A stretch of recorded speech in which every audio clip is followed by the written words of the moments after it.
Hey, good day everybody. It's Bill in Virginia, and it is a wonderful Sunday afternoon. It is cool, it's cloudy and rainy in Richmond. It's been raining all week, actually. I wish the sun would come out. I've got to get my kid outside to mow the yard. But while I'm waiting for that, I'm inside having some fun on the N-scale layout. So this weekend, my project has been to continue in with the Golden Flame Fuel Company, doing some ground cover and some other scenic work in here. This is picking up where I left off with the construction equipment scene. You can see this darker area right in the middle of the screenshot. Right now that is wet. I just put ground cover down on it. I also just spray painted the oil storage tanks that go there. Letting that dry a little bit, then I'm going to weather it and I'll put those in place. I did put down gravel lot and drive-through for the area. Put in some fencing, put on some stickers, put a little ground cover in front of that. Probably going to put a couple of small trees right there as well. I got to blend in the base, so I've still got quite a bit to do, but this is what my project is for right now. So I'm going to slowly work my way this direction. Once I get down into this area, I will clean off all of my modeling supplies and then start to figure out what I'm going to do there for the industries. I've got a bunch of the old wooden kits, and I do want to put some together, and those will go into that area. Just those things will take a while, so I'm going to do a variety of other things and then get those started as well. So that'll be in upcoming videos, but this one will focus mainly on this area from the fuel company here over to some of the storage buildings, the freight haulers and line side structures. So and a little bit more scenery work as well. So that's going to keep me out of mischief this week. So more to come. All right, been about an hour and a half since I started on this. I've gotten quite a ways, and I'll go on the other side here in a couple of minutes, but I got the larger vertical tanks put in and the small one, shed, ground covers. You can see it's drying pretty good. Coming over this way, I've got more additional ground cover put in over in this area where I've got the large loading dock. Over here is an area I just finished. You can see that it's still pretty wet. You can also see the outline of where the paper freight depot is going to go. I pressed it into place just to get its position marked. So when it all dries, I can just set it right back there because I know it's going to be good. But next thing I'm going to do, put a little bit of cork under that track and continue to work my way that direction just a little bit. So I'll go over on the other side and we'll take a look, see how it looks from there. So here is how it's looking from this side of the layout. This little spur is, actually the little spur is pretty well done. I did come in last night, and even though it's kind of hard to see, you can see right here I put the little grate detail in the track for the conveyor that takes it up into the storage bins. I've got some detailing done behind the vertical tanks. This area, a little bit of vegetation, the larger loading docks in place, a little bit of ground cover and ground clutter. There you can see the indent for the freight depot that's going to go there. This is all wet, it'll dry. I'll put in some finer material here after a while, and in fact when it sets a little bit more, I'll come back in with a pop can, sort of roll it just a little bit to flatten it out. All right, the next little piece that I'm doing in this area is I am starting to gray up the blacktop. Since I've got the scenery base done in this area, I am going back in and working on getting colors similar to what this is on the rest of the very dark blacktop that I've got put down. So we can kind of see where I'm at now. I've got the crossing done. I've got this piece done over where it goes into the construction site off of Golden Flame. I've kind of stopped midway so that you can see the difference that the chalks make in this application. On the right side, just a combination of different shades of gray chalk. Standard chalk you can get at any art supply store. Just using the back of a razor to scrape it off and make a powder.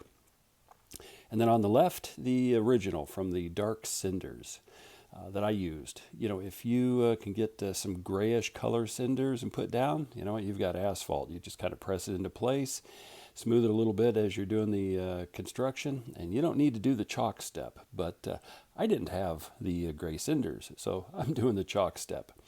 Anyway, this is how this is looking. I will get the road done up to the end.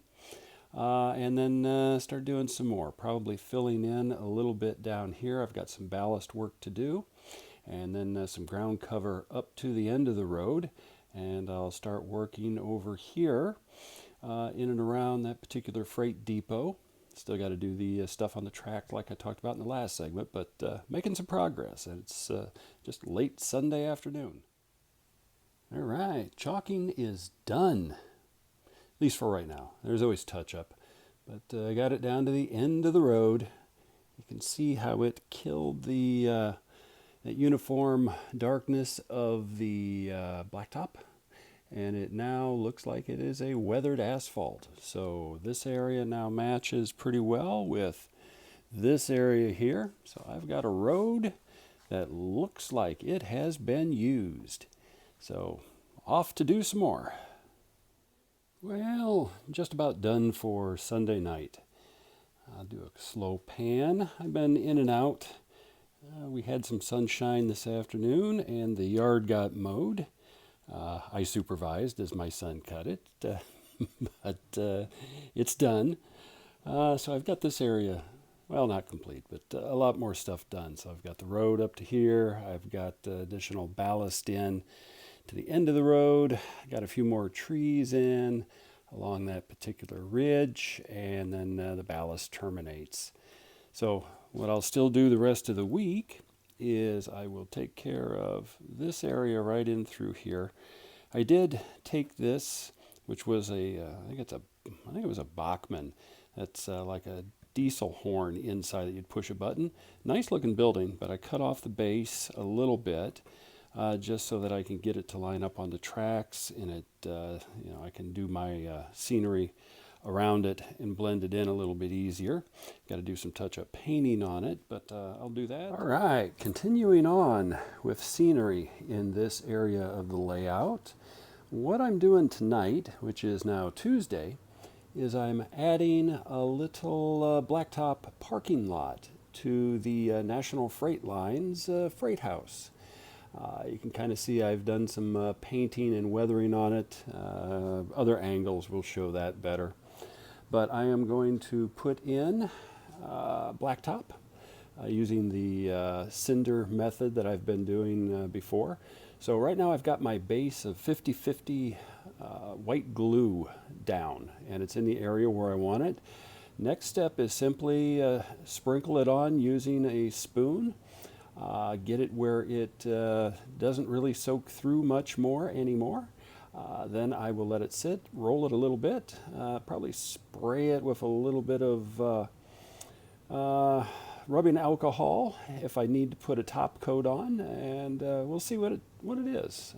So next little segment will be farther along on this. All right, this is 10 minutes later.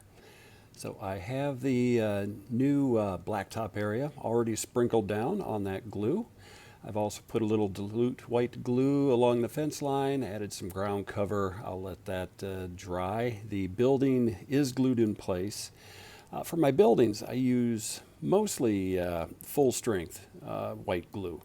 It's one of those things that if I ever change my mind on the layout, I can add just a little bit of warm water and slowly work it underneath one of the buildings, and it will pop up, and it'll be easy to clean because I can immerse the plastic models in warm water, and the white glue becomes soluble again, and I can clean it off, and I have a nice model. But what I will do is I will let this dry for a while, and then I will come back and press the new black top down with something, probably a little board, since it's just a little rectangle, rather than trying to get a pop can on it and roll it out. I'll flatten it out a little bit here when the glue sets a little bit more. So that'll be later on this evening, but that'll be about the last clip, I think, for this video. All right, still Tuesday evening, and I now have this little area pretty well done. I came back in, sprayed it with some isopropyl alcohol, and then put additional dilute white glue on it. And then I sprinkled another layer of black cinders on top. That was a while ago. Now I have just pressed it down into place using a small board. You can see in the middle there where it's got that gloss wet look. That's the glue. So now I'll just let this sit. I won't do anything with it for probably a couple of days.